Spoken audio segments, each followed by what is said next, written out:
Era el año de 1981 y el gran director de cine Steven Spielberg tenía dos proyectos en mente. El primero contaba la historia de un extraterrestre y su amistad con un grupo de niños. El segundo, un cuento de fantasmas, basado en sus temores infantiles. Debido a un reglamento gremial, Spielberg se veía impedido de dirigir dos películas a la vez.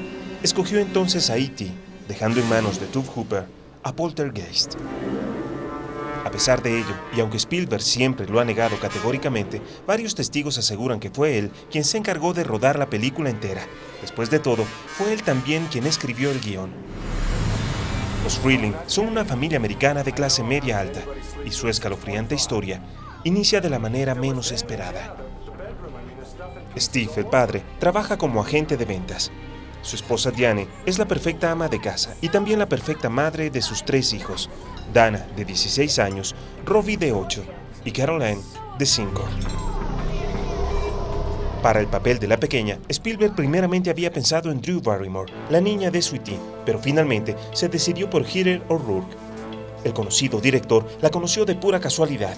Ella no era actriz, era simplemente una niña que acompañó a su hermana mayor a los estudios de la Metro-Goldwyn-Mayer, donde ella tenía un papel de extra en una película. Su cara angelical y sus rubios cabellos llamaron la atención de Spielberg.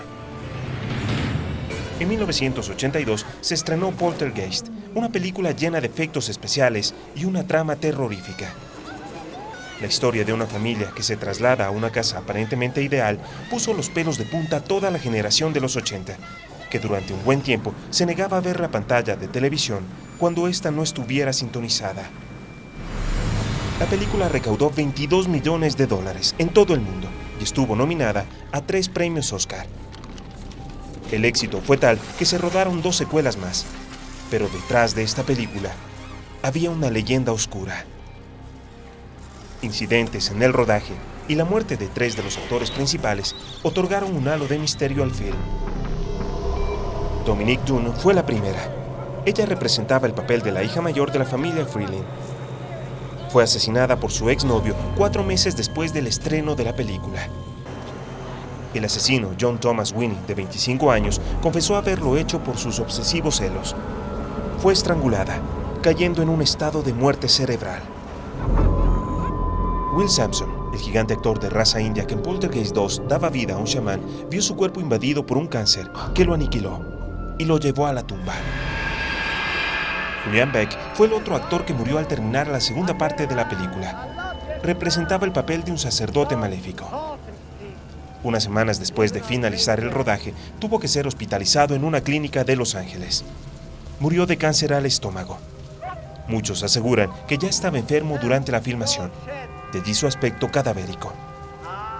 La leyenda sobre la maldición de la película no hacía más que extenderse. Parecía que todo aquel que participaba en ella tendría un fatídico final. Poltergeist 2 fue un éxito. En esta época la pequeña Heather fue diagnosticada con la enfermedad de Crohn y comenzó el tratamiento. En 1987 la Metro-Goldwyn-Mayer decidió reavivar la franquicia con una tercera parte. La pequeña estrella aceptó protagonizarla. Sus médicos le dieron el visto bueno y el rodaje comenzó. Su aspecto ya no era el mismo. El corticoides del tratamiento había cambiado su físico. Un cierto día se levantó con fuertes dolores para luego fallecer en el hospital. Murió a los 12 años tras sufrir un paro cardíaco y un shock séptico subsiguientes a una obstrucción intestinal, posiblemente a causa de un defecto de nacimiento. La maldición de Poltergeist se cerraba con ella. Después de este terrible suceso, el director Gary Sherman tenía intenciones de abandonar el proyecto, pero la MGM no se lo permitió. Con los ánimos en el suelo y con una doble de Heather, se grabó el final de la película. Poltergeist 3 fue un fracaso de taquilla y la crítica la destrozó. La saga de los extraños fenómenos paranormales había terminado. Muchos creen que la película se maldijo porque se usaron esqueletos reales en varias escenas del film y porque se cree que la casa que se utilizó para el rodaje estuvo construida sobre un antiguo cementerio indio.